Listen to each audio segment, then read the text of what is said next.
Have you ever pondered how imperialism shaped the destiny of a nation as vast and diverse as India? Imagine India in the 16th century, a mosaic of princely states, each with its own distinct culture, language, and traditions. The subcontinent was not a unified entity, but a constellation of territories, often at odds with each other. This socio-political fragmentation opened the door for foreign powers to exploit the divisions and establish their foothold. Enter the British, initially as traders under the banner of the East India Company. Their initial interactions with the Indian rulers were cordial, even promising.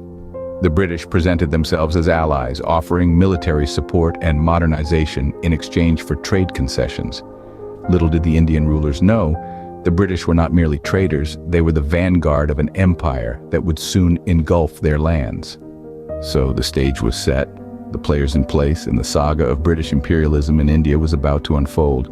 As the British East India Company set foot in India, little did the Indian rulers know that their world was about to turn upside down. The British East India Company, initially a commercial enterprise, gradually unfurled its imperial ambitions.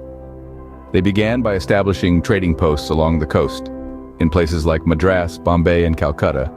Their influence extended slowly but surely, weaving a web of economic dominance. But trade was just one part of the equation. The company skillfully played the political game, striking alliances with local rulers, often pitting one against another and exploiting the disunity among the Indian states. This diplomatic maneuvering was backed by military might, and the company wasn't afraid to flex its muscle when needed. Key battles were fought, and the outcomes tilted the scales in favor of the British. The Battle of Plassey in 1757 and the Battle of Buxar in 1764 marked significant turning points. Following these victories, the company gained administrative rights over vast territories, marking the beginning of British political rule in India. Treaties were also instrumental in the expansion of British influence.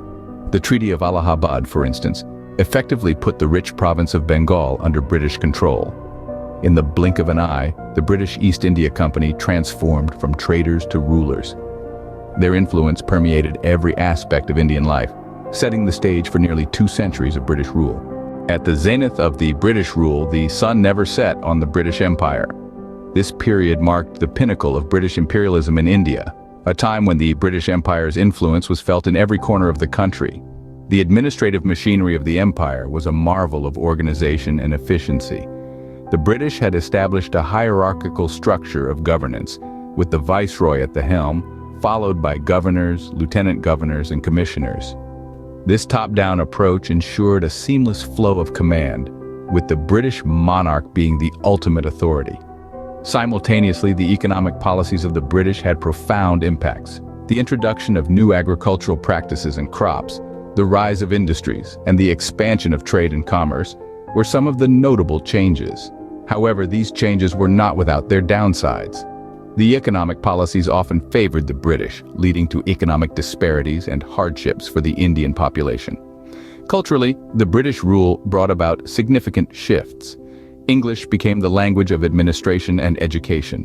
Western ideas and values started permeating Indian society, and new forms of art and literature began to emerge. But, as the British influence deepened, it was met with increasing resistance from the Indian populace. The seeds of dissent were being sown. Indians started questioning the British rule, their policies, and their intentions.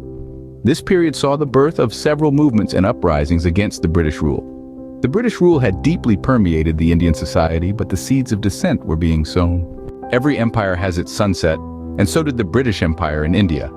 The 20th century marked the beginning of the end for British rule, a period characterized by relentless Indian resistance and the rise of nationalistic fervor.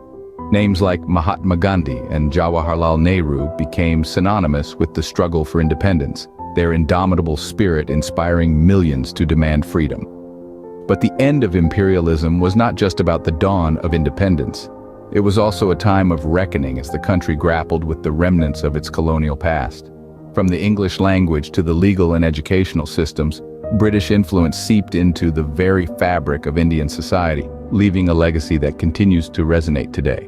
And so, while the sun did set on British rule, its impact lingers on, shaping the India we know today.